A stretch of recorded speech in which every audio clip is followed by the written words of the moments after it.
Did you know that there's a fairly well-known story in the Old Testament that has at least 10 parallels as well as one crucial difference to the Sodom story in the book of Genesis? What's up with that?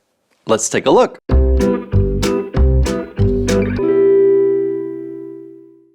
Welcome to Masterpiece. My name is Chris, and in this episode, we're taking a closer look at a story you've probably heard about before, even if you're not overly familiar with the Bible. But what you might not know is that this story has some really fascinating similarities to the story of the destruction of Sodom in Genesis 19. In fact, there are at least 10 parallels between these two stories, and here they are. Number one, in both stories, there's a city that will be destroyed by God himself. Number two, in both stories, two men come to the city and go into someone's house to spend the night there. Number three, in both stories, people come to the house and demand that the visitors be brought out.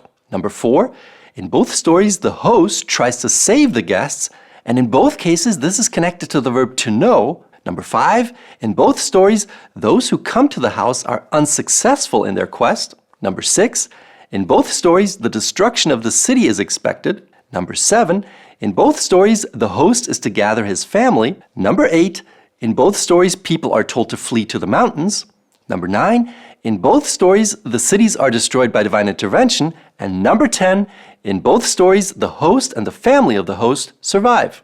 So, did you figure it out? Write yes in the comments if you did, and let me know by which parallel you knew which story we're talking about. And that story is, of course, exactly the story of Rahab in Joshua chapter 2. In that story, just like in Genesis 19, there's a city that will be destroyed by God, which is Jericho. We've got two men who are spies who come to the city and spend the night in the house of Rahab, just like the two angels come to Sodom and spend the night at the house of Lot. Then the king of Jericho sends men to Rahab and demands that the visitors be brought out, just like in the story of Sodom, where the men of the city demand that Lot bring out the two angels, but Rahab wants to save the men and says that she doesn't know where they went, which is parallel to Lot, who also wants to save his visitors and offers his daughters who have not known a man. So the king's men actually believe Rahab and leave, and in Sodom, the men of the city are struck with blindness. Then Rahab goes to the men and talks to them, and what she says shows that she's expecting the destruction of the city, which in the case of Lot, the two angels announce that the city will be destroyed. Then both Rahab and Lot are to gather their families. Then Rahab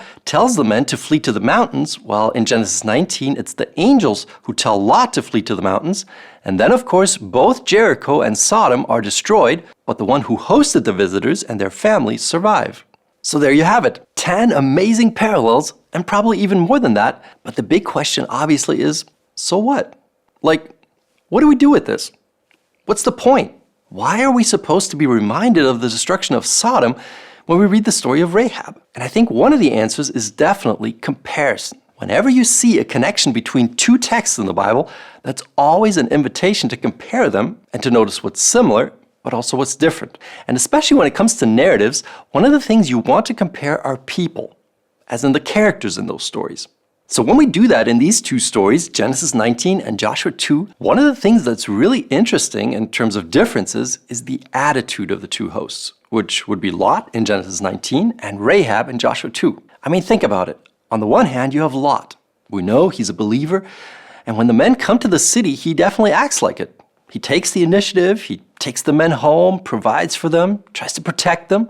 But when they tell him to leave the city, he hesitates. He's not sure whether he really wants to leave, even though the men have come to save him, and in the end, they have to take him by the hand and lead him out of the city. And even then, he's still discussing with them. And even though he's saved from the city, he loses all of his belongings, as well as part of his family, and he ends up in a cave where he becomes the father of two nations who are opposed to Israel through sexual intercourse with his own daughters. And then on the other hand, there's Rahab. She's officially a heathen, even a prostitute. And it doesn't say whether she invited the men home, but she definitely tries to protect them. And then she takes the initiative and confesses her faith and asks the men to swear to her that she and her family will be saved, even though they didn't come to save her. Which means she fully recognizes how serious the situation really is, and she really wants to be saved at all cost. And in the end, she is saved, and her whole family with her. And in Joshua 6, it explicitly says, everything that belonged to her and all of her family was saved, and she lived in Israel. And then we get to the Gospel of Matthew in the New Testament, and we find out in chapter 1 that Rahab was the mother of Boaz, who married Ruth, And Ruth was the great-grandmother of King David, and all of these people were the line from which Jesus came. So what about us? What kind of an attitude do we have? Because you know what I'm going to say. These stories are our story. Story of Lot, our story. Story of Rahab, our story. Why? Because we are also living in a place that's doomed for destruction.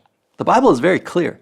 This world full of sin and sorrow and suffering is not going to last forever. Just like Sodom and Jericho, God will destroy it. But the good news is, someone has been sent to save us, and that someone is Jesus. He's come to us to let us know what will happen and to offer us a way out. And he did that by dying for us, by taking the divine judgment on sin on himself so that we can have life. So here's the question. How much do we want that life? How much do we want to be saved? Do we hesitate like Lot? Are we half-hearted? We kind of want to be saved, but we're also attached to the things of this world? Or do we have the attitude and the faith of Rahab, who took the one chance she had and ran with it? I invite you to think about that. Think about where you stand today and ask God to give you the faith that's necessary to follow him all the way. I promise you, you won't regret it. And if you want to see what else I discovered in the Sodom story, then go watch this video next, and I'll see you there.